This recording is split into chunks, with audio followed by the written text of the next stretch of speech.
And I'm not an art historian, but I also think this reflects that a little bit. But what I will be speaking about is, as it says, the appearance of modernism in art in Iceland, an introduction. I have a lot of slides, and I think we might have to fasten your seatbelts a little bit in the end, but probably we managed to go through.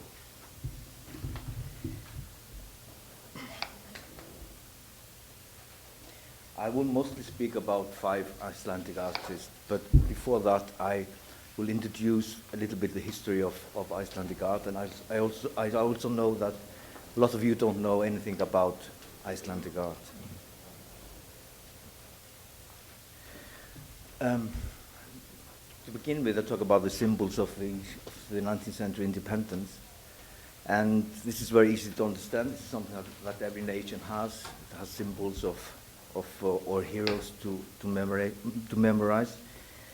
And Jón Sigurðsson was the leader of the 19th century Icelandic independence movement. His birthday was on June 17, and that's the national day of Iceland.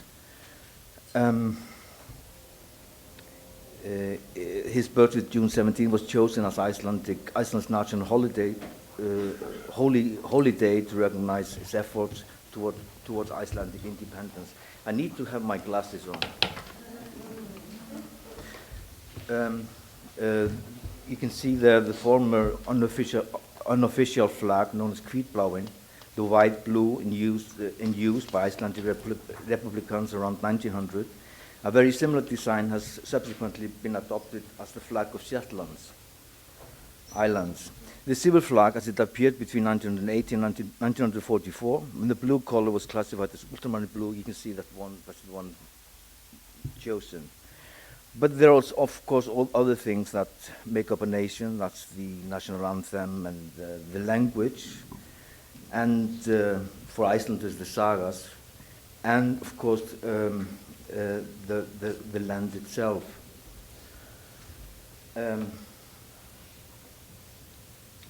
The next slide is the Fjallkonan, which is discussing the translation of the Maiden of the Mountain.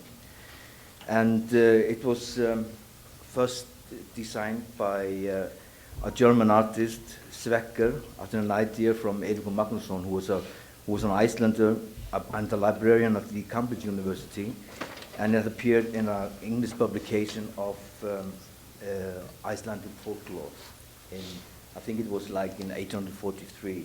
But this is a copy by Helgi Magnússon.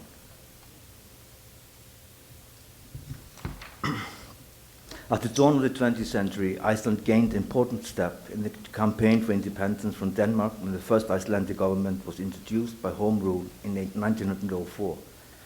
This small nation of nearly 80,000 inhabitants, which had hardly increased since the Saga period, had been ruled by foreign kings since 1262. The first step on the road to independence was the foundation of the new Alþingi in 1845, and later on Iceland became sovereign state on 1st of December 1918, and finally the Icelandic Republic was founded on 17 June 1944. The period that I will concentrate on here includes the late 19th century until about 1920, a period when the industrial cities in Europe were blooming, and modernism was slowly merging in art and literature with brave experiments in forms and styles. New century was rising with new techniques, new sciences, and everything seemed possible.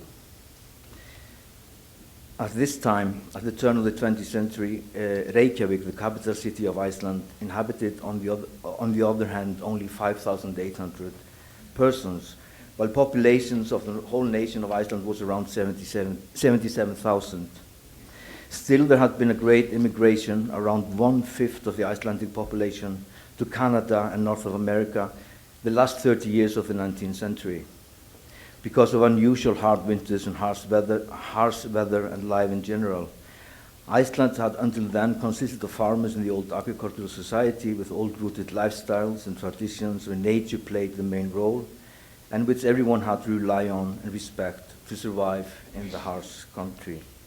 When the population nevertheless grew and fertilized land were harder to get, people started to move to the seaside or abroad, and little by little small towns around the islands emerged.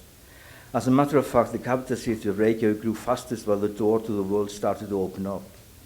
While the Industrial Revolution in Europe had only been a rumor, it came now to Iceland on a wave of fresh ideas that were brought home by those who fought for independence and had seen and learned abroad. They were keen to teach and introduce those foreign influences to the Icelanders and saw opportunities everywhere and in everything. But the common people of Iceland needed education and skills in so many things. Surely they did know how to work hard and survive, but did lack appropriate education and specialization. Now, in this photograph is by the Icelandic Sigfús Eymundsson in 1867 should be, and at this time the parliament has not been constructed. As a result, many craftsmen went abroad, mainly to Denmark, to seek further education in the trade and came home to teach and forward the knowledge. At the same time, they adapted the new skills to Icelandic traditions and Icelandic culture, which were to be seen everywhere, in architecture, in carpentry, in stonework, in gold and silversmithing, and applied art, and actually in every field of the modern society. With this, they wanted to contribute to the Icelandic struggle for independence by strengthening the Icelandic identity and show it to the world. This photo shows a man when they had finished constructing the first Icelandic bank, and we have a lot of those people I'm mentioning, the ones who went abroad and also the one who had stayed and learned the trade in Iceland. But a lot more needed to be done. Iceland was badly in need of its own schools for both theatrical studies as well as handicraft and art. In the course of time, these same people consequently had the initiative to build a technical college where many craftsmen who later on became well known in Iceland got their education. These new schools created a new space in society where talented men and women sought the inspiration and knowledge together into ever so exciting Icelandic nature with its mystical light, lava fields, volcanoes, water, and mountains. They felt the magnificent landscape whisper to them old tales and stories and stones and hills, of some of them saw fairies surrounded by strange light. These experiences, the becoming artists kept close in their minds, later on to be used in their artistic creation. With this strong nationalistic background, many craftsmen and women went abroad for further education, mostly to Denmark to start with at least. There they were introduced to the latest trends and movements in art, such as futurism, and discovered the dawn of what we know as modernism. And the next, I will talk about a little bit, before that, foreign travelers made exotic expeditions to Iceland to discover something new and unusual, something unseen to discover. I mean, that's the time of the age. Often artists that came together with those adventures, tracing the sagas, for example, George Stuart Mackenzie in the beginning of the 19th century, and later William Morris and Collingwood, and many, many more. This is a lithograph from 1811, and this is the original work by George Mackenzie. And this is a drawing belonging to the National Gallery of Iceland, and it's by the Danish artist Carl Ludvig Pettersen, and it's a farm nearby Reykjavik, and all these artworks that these artists created in Iceland, we never saw them. They were taken to Denmark, and also the works themselves were realized later by the artists themselves. As we can see on the right, is the painting after this drawing. And this is the same. This is the townspeople of Reykjavik, by the same artist. And this is by Emanuel Larsen on the School of Eckersberg. And it's from 1948, but he traveled in Iceland in 1946, so he must have drawn this after an existing one. He died very young, but I know that on his death time, there was this auction of his works, and a lot of them contained works from Iceland. He realized, though, many paintings, but again, this is something that nobody saw until a little bit later on. This is also by Carlo Dupertis, and also these works are important now today because there were no Icelandic artists who did these works, and this is what we have. For example, we are talking about time there was no photography, and we can see the construction of Reykjavik from these drawings, for example.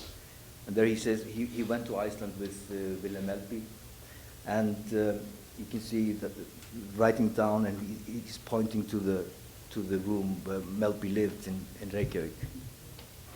And this is a painting by Willem Melby, a small painting, and as you can see, it's has this golden age, Dutch golden age flavor, and actually it is made in that sense. For example, this ice was not there when he was in Iceland. So he uses the images. So this is not really Icelandic, as you can understand. That emerged a little bit later. And this is by Albert Thorvaldsson. Of course, he was half Icelandic.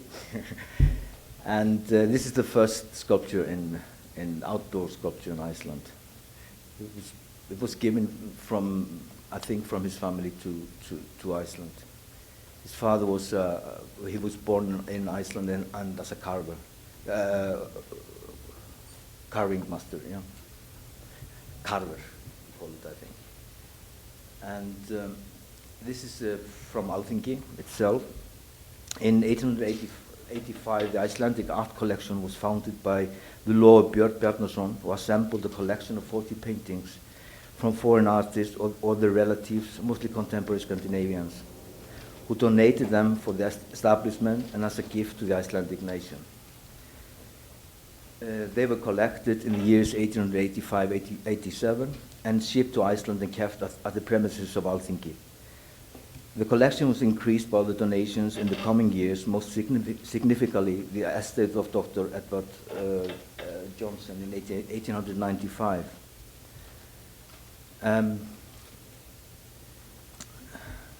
During this period, few Icelanders, mostly women, had gained some education in drawing in Copenhagen, and the one most prosperous of those was Þórarinn Þórðarson. She had attended the school of Wilhelm Kiel in Copenhagen, and was also the first teacher of Þórarinn B. Þorláksson, who's one of the artists we are talking about, and he is sitting there in front in Copenhagen. And this is a little painting by Þóra Pétursdóttir. I can't remember the year. I think it's 78, but I say it's about 880. And it's one of the first landscape paintings of an Icelander. But it's not depicting the right the colors or the right structure. And this is photograph from Reykjavik, and it shows on the right, we show the two buildings. One is the school of the Technical College of Reykjavik, which was made up by these traders I mentioned before. I'm talking about this because at this school they started to give lessons in drawing, and also the big building there is also a house they built as a communion house for Reykjavikas to have balls and so on, and also the first Icelandic theater was founded there. And these are photos from the album from the archive of Ásgrímur Jónsson. This is also important because the first Icelandic playwrights emerged, and they also built a lot on the Icelandic folklore. And a few of these artists also make the stage paintings. And this is Stefan Eriksson, who went to Denmark in '95. All of these painters or artists I'm talking about, were all very humble, and they first of all, they went to Denmark, they worked there, and went to the drawing school in the evening, and then they also during their studies they worked all the time. Stefán Eiríksson is the one who got grants from the state of Iceland to give classes in drawing. About 50 or 60 people attended those evening schools, and it's quite important also because he was teaching at the children's school, and so children and all kinds of traders were educated in drawing. These are drawings from Jón Halldórsson, most probably done in Berlin. Just to show you an example, this is a carving of Stefán Eiríksson. It's made out of 500 pieces of sperm whale bone, made in the old tradition, and also infused with modern designs, but mostly made in the old tradition. And this is a photo from the Technical School of Reykjavik. I think it is from 1912. I took the photograph in an archive. There was no mentioning of year. But we can see Þórarinn B. Þorláksson, the one who was presented in this exhibition, sitting there, the small man in the center. And also the man right to him is Jón Halldórsson, the one who had the drawings, and he was also teaching drawing. And this I put up to mention the important qualities of authenticity of an artwork. These 5 constituents, and then as in conservation, we also talk about patina regarding age. This is quite important because if some of this is lacking, it's very hard to authenticate the work. But anyway, this is very good. We will talk mostly now about the idea, the context. But of course, the form, the materials, and the manufacture of a piece is very important. And this is the Icelandic sculpturist Einar Jónsson. I will not dwell long on him, but he was a student of first of Stefán Sindling, I think his name is, very famous symbolic sculptor, Norwegian. But he stayed with him for three years, and after that he went to school and finished the school in Copenhagen. And he of course went to Rome, as all the artists who had finished their studies wanted to do, to the colonies of the Scandinavians in faraway places. And this is his art museum in Reykjavik, built in 1920 something. This is the back of the building. It's quite nice. It's made now it stands in the middle of many houses, and by the church Hallgrímskirkja, if you have ever been there. But it's quite symmetrical, and it's also has a lot to do with symbols from Icelandic nature and material. I won't dwell much on Einar. But these are his work. The one on the left is the first work that was gained by the Icelandic nation. It was a gift, and it's from this folklore called the outlaw. And then the symbol is really on the right side. And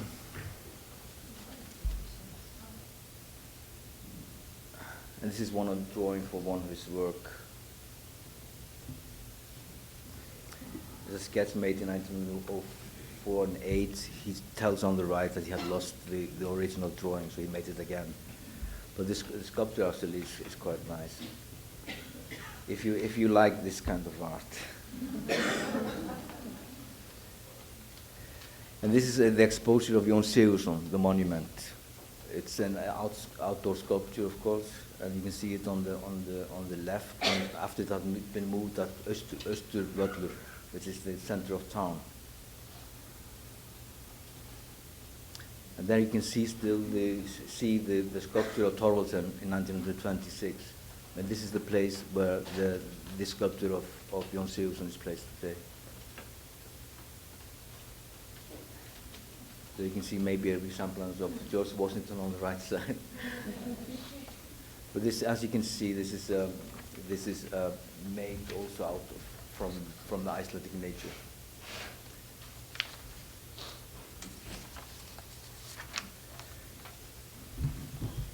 This is Þórarinn B. Þorláksson, the one who is exhibited here. You should read there with his wife and 2 daughters. And he was a bookbinder, finished his studies and started working in 1889.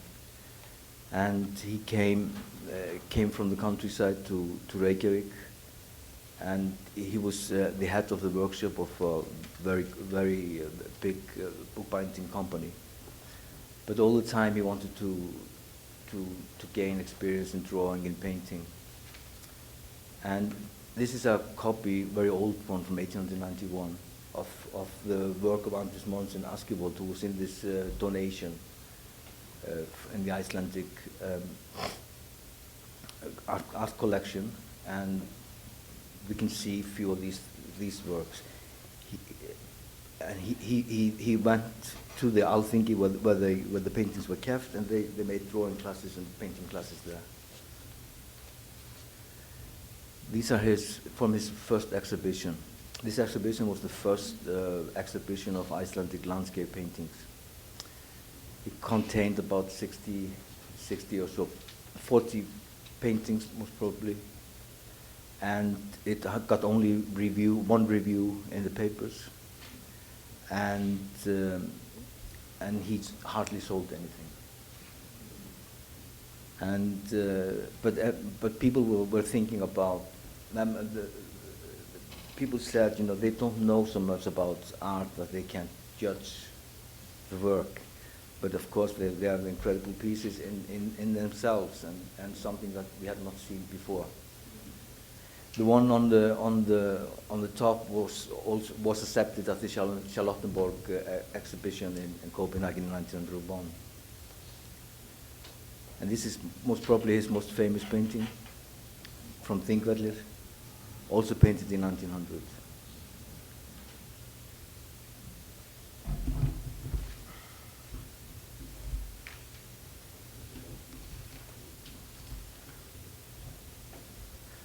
But you can also see, I won't talk so much about styles and movements. I mean, I'm so lucky that there are 13 people talking about it here today. So, but as you can see, what their aim is to have this new feeling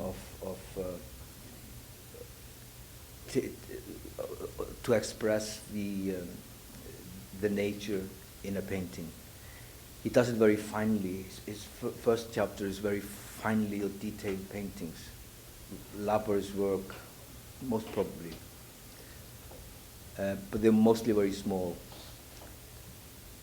And they can also see influences of his style. The one on the bow is also from the Gift, and you can see it's built on that painting, the one he has assigned to himself. And that's in 1905. His next exhibition was in 1906, so it was already 6 years. But he was very, very much occupied in other occupations. He was a teacher at this college, the technical college, and later on he was the headmaster.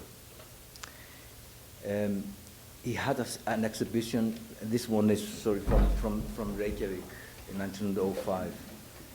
I think also he's trying to materialize the townscape into a kind of landscape.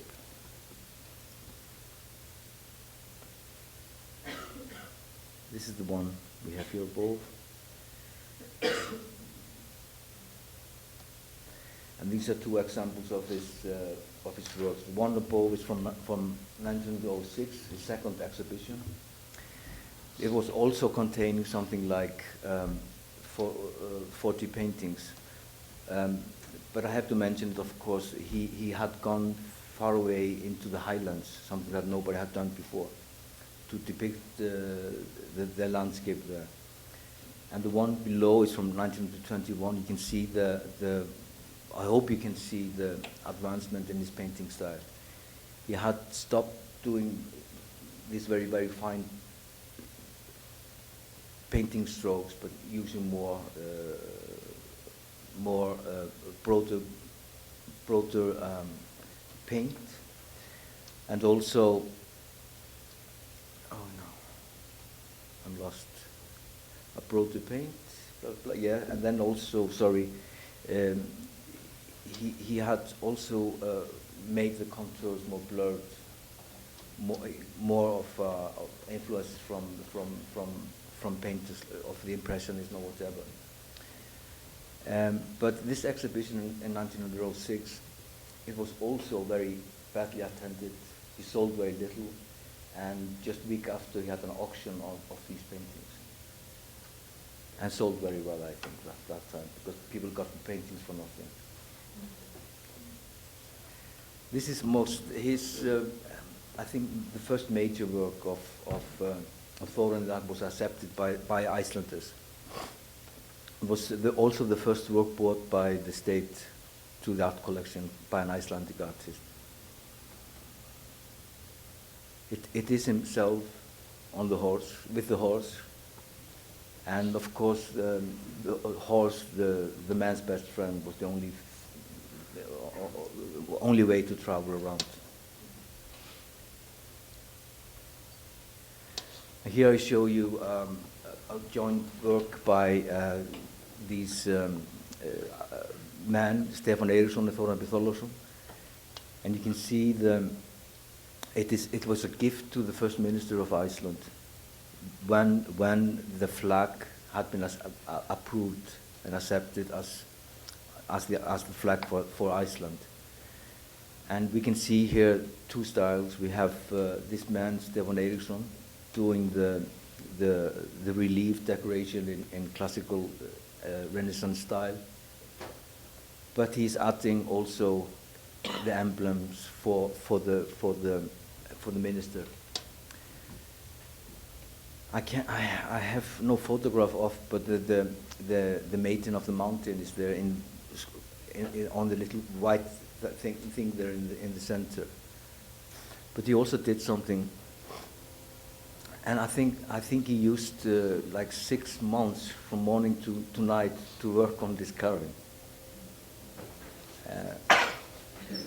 But he also made this change from the design to the relief, and that's the falcon instead of the Sphinx from the Renaissance.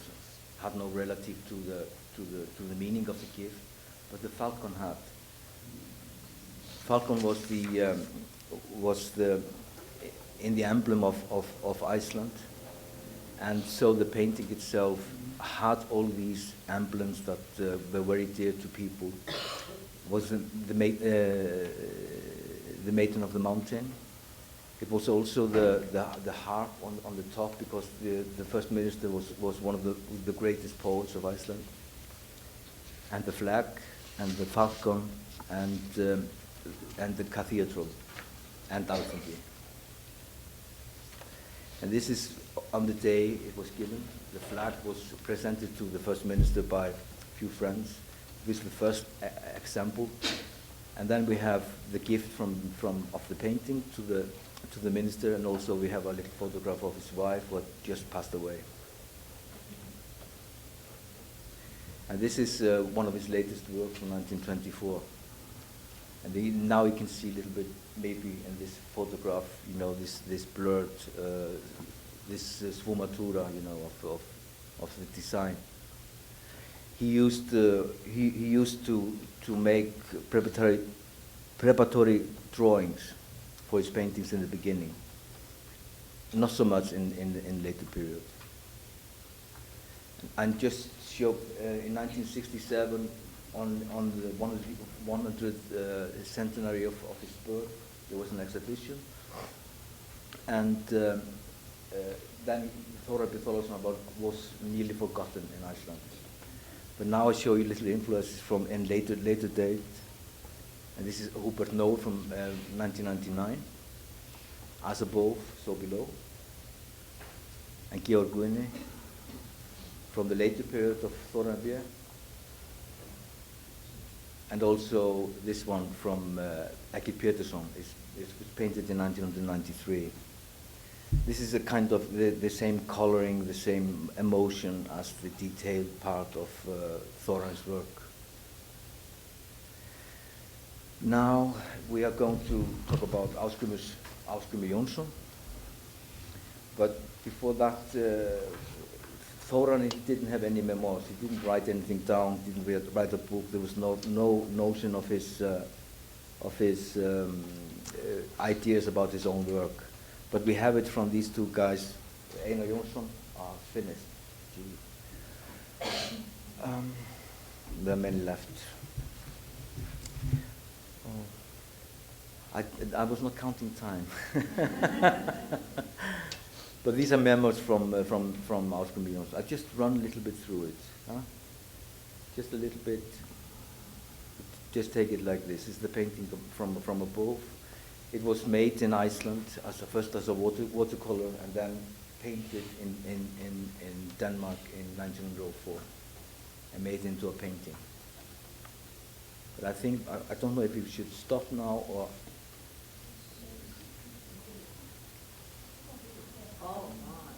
This is watercolors from Barnafoss 1904. This is from Westman Island in 1905. These are just showing postcode. I just show postcodes from archive, something that he used to be able to do it at home. Of course, there was no photographs, color photographs in those days, but you had postcards. And this is the new time and the old time. You see the old houses and the new houses in a way, and you see also the clothing of the boys and the ladies from the town taking a ride. And this is a part of, I just go through. There are two books outside. None of them talks about this period, but you can see the watercolors. This is from the folklore of Iceland. It's quite nice. It takes the last minute of the troll on the window. But he used this technique. He was doing this all the time, all his life. The same idea.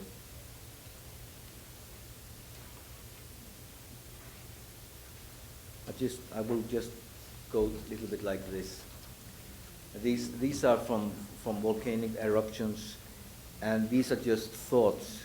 He made this in Italy. He had never done this kind in Iceland, and they are made by his pastime in Italy, but very much influenced by a huge eruption in Sicily.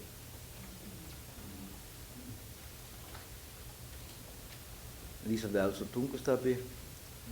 This is the way to go to places to paint. And this is one of his most famous work, Hekla. It's a huge painting in watercolor. And this is the Una, the Queen of Elves. And it means that on one day of the year, she can come back to her elves. Otherwise, she stays in the world of men, of people. And this is the day she can go back to the... And this is Jónas Kjarval. I wanted to show you how these figures go from one to another painter. He was influenced by Turner and also by Ásgrímur, because he knew about these paintings. The paintings I showed you before, they were unknown to people. Not unknown, sorry, they were of course known to people, but in those versions not. This is a painting by him. This is the Forest Palace. It's not a wood, it's a palace. And this is how he used, this is the influence of futurism and how he puts these people inside. This is actually, it's not a town, it's the city of the elves in the Goðaborg.